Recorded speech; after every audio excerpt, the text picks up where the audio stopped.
Hi, and welcome to Week One's Fantasy Football Review Show that where we're going to review each of our games in the league. I'm Ben, And I'm Adam. and we're here to tell you what you already know went on. We're just reiterating it. So for week Reiterating it. reiterating, it's a word. Look it up.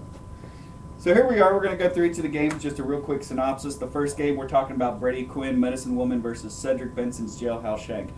The most important thing I think we see here going on is what all the predictions actually said, and that was Ray Rice putting up 30 points. Big game for him. I expect to see that week in and week out. Baltimore looking really, really sharp, especially going over the rivals Pittsburgh. So you can see here the defense is being able to keep the offense on the field, and we're going to look like we're going to have a really good year for Baltimore. So Ray Rice, definitely a good pickup for Cedric Benson's Jailhouse Shank, and who's obviously going to keep rolling with that. Over on the other side, we got a little bit of issues here as far as the running back and wide receiving core. As you can see with the points it goes, it's a very stable team, but definitely not enough to overcome the powers of Ray Rice and also the tight end coming out of New Orleans, Jimmy Graham. Adam, what do you think? Yeah, Ben. I'm gonna go opposite of Ben here, and he pointed out Ray Rice, which is the obvious 30.9 points for the week.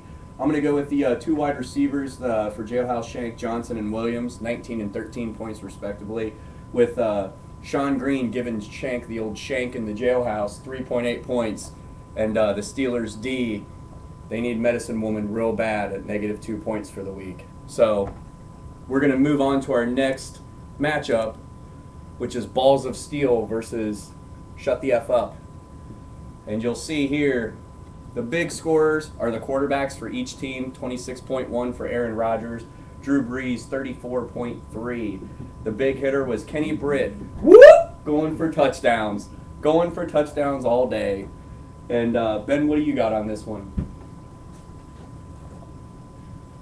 Well, just as you said, Adam, I mean, we're looking at a very matchup that should have been Hershey's Balls of Steel right from the get-go. Grimm really did make it close, but it was just because of that fluke situation which we had with Kenny Britt. I anticipate seeing Reggie Wayne becoming more actively involved in the Indiana Colts offense. So, if you got a matchup against Grimm here next week, don't expect to be seeing Kenny Britt again putting up these numbers. It was just a week in which Jacksonville was taxed defensively, and you're looking at not a realistic score. So when you're looking at that, if you are playing Grimm next week, these numbers are a little bit skewed. I really wouldn't worry about it. In fact, I really wouldn't even be prepared to see that much from Reggie Wayne coming next week with the problems that Kerry Collins had.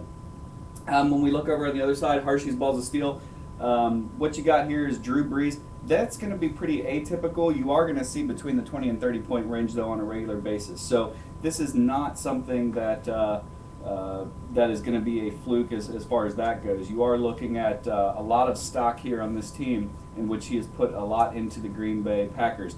Great team, but if you're lucky enough to be one of the ones that plays him during the bye week of Green Bay, you should have no problem rolling over him. So the big thing here is you can actually see, ladies and gentlemen, that if you were able to take out the Kenny Britt situation, clearly Hershey's Balls of Steel would have still dominated. So just a little analysis there. Next game we got Amazing. Okay, Utterly Amazing playing here at Yes We Can. This game here, a lot closer than I think anybody expected. Really made for a great matchup. Not much to say here. I mean, as far as looking at the scores, these are going to be pretty atypical week in, week out. Obviously, Wes Welker's score here of 34 points for Utterly Amazing was skewed because of the record game that Tom Brady had. But you are seeing that what Wes Welker did here in this game is going to be what he's going to be doing week in and week out.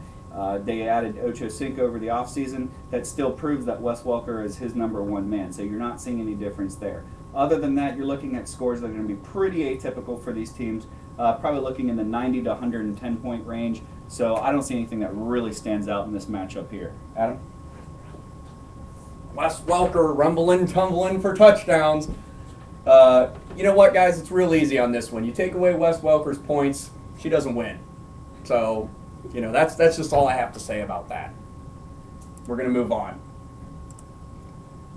And we're going to go to the house versus Golden Pants.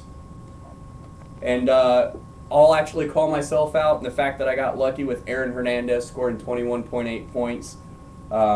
Other than that, Calvin Johnson, I think that's going to be a pretty typical score for him right there. Deshaun Jackson, it's going to be a pretty typical score right there for him, 21.2. Ben Roethlisberger really hurt to the house, and Owen Daniels barely seeing the ball too really hurt her. So, but that's what I have on that game. Okay, this one's pretty cut and dry, pretty simple. If you are playing Pryor's Golden Pants next week, you are going to see pretty much the same numbers. I mean, this is a rock-solid team when we look at the running back situation here with Adrian Peterson, Darren McFadden, Josh Freeman, a pretty average quarterback, probably going to put him in the likes of the Matt Staffords, the Sam Bradfords, Kevin Cobbs. This is what you're looking. I mean, this was a smart draft. You take your quarterback a little bit later, you're willing to sacrifice a few points here and there, and then you pick them up with a rock-solid middle line. So here we are with a great situation. I think if you're playing him next week, something to keep in mind on the injury report, Hakeem Nicks. They are calling that this could be a situation where he's possibly going to be sitting out next week. So something you really want to monitor if you are playing against Pryor's Golden Pants. But otherwise, take a look at these numbers, and this is typically what you're going to see. So you really got to set your roster accordingly.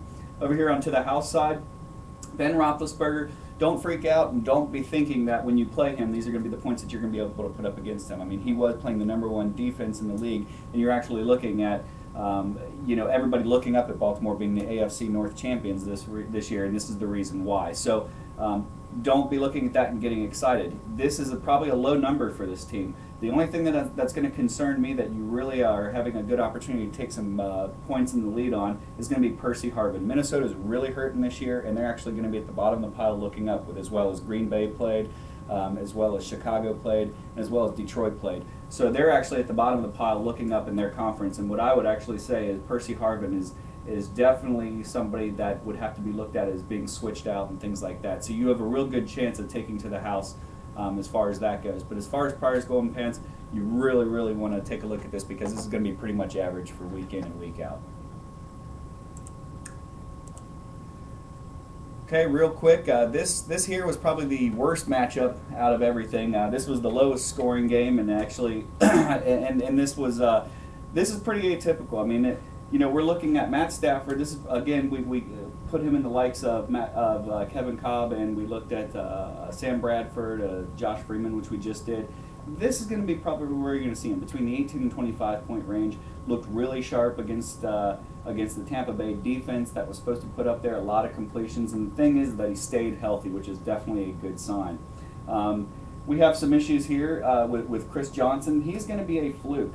Week in and week out, he might put up 7.9 the next week. It could be 25. So a lot of when you're playing Destiny's Dynasty, the thing that you're going to have to look at is look at the matchup that he's putting up against Chris Johnson, and you could have a real good chance of outscoring him in the running back positions. Obviously, he needs a lot of help in the wide receiver area. So again, that's nothing to really worry about here. So we have a lot of struggles here that Destiny's Dynasty really has to work on. So probably shouldn't be a matchup you should be too worried about.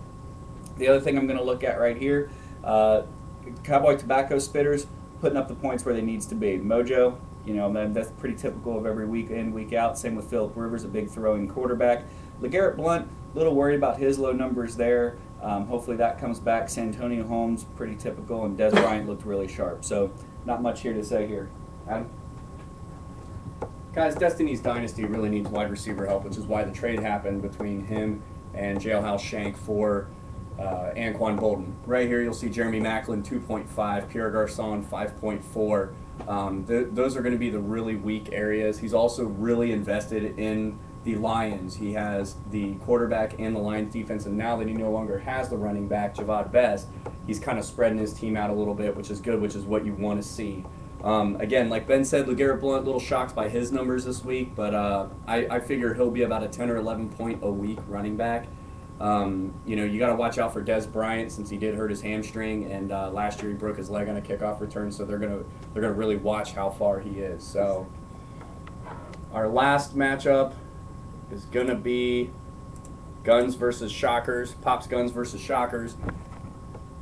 Big blowout until Tom Brady's big matchup last night. Tom Brady 40.3 points, Matt Forte 24.3. Mike Tolbert, that's a complete fluke play, 31.8. I don't see him doing that every week.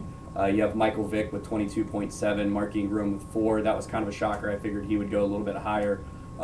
Colston is out with a broken collarbone, so you know he's going to be pretty desperate to try to pick somebody else up. Don't be surprised if he picks up Darren Sproles. He had one good week, and that's usually what he does. So that's all I got. Adam, you pretty much hit the nail on the head. This was a record game for Tom Brady, so 40 points is not something you're going to see every week. Be rest assured of that. Looking at this, I'm probably looking at an average points for Pop's Guns anywhere between 95 and 105. So if you're looking at playing him next week, please do not be freaked out about the Tom Brady situation. It was a record week. He played Monday night, which means that, you know, come Sunday he's playing on 6 days rest and practice. Statistically, that's always in your favor. Ryan Grant, you know, that's pretty much what you're going to see this week, or week in and week out. I mean, he's coming back. He's showing his age. Green Bay's really investing a lot in their younger players coming up. So, you know, in the running back situation there, we could have a real big problem. Matt Forte, this is going to be typical. It's a PPR league. He caught a lot of passes in the backfield, did a lot of running. Bears are looking really sharp this year again. So you're looking at a situation there where that is going to be a factor, and those are going to be pretty much typical points for him. Looking over here at the Shockers, you know, Mike Tolbert, Mike Vick, Mark Ingram, all great picks and everything, but just not established yet as far as the Mark Ingram thing goes. Mike Vick, everybody's going to be gunning for him. I don't know if that's going to be typical. You are probably looking at between the 18 and 23 point range every week. Tight end's looking a little sharp. With Marcus Colston out, it's going to be interesting what the Shockers does this week with wide receiver help. So, you know, a fairly good, decent way to be able to go in and take him out. Again, I'm looking at probably an average of 98 to 104 points typically for the Shockers, so something to look at. Join us next week for reviews after week 2, and we'll let you go, and we'll hopefully all the advice we have will help out, and we should be able to get you all set up. So join us for next week.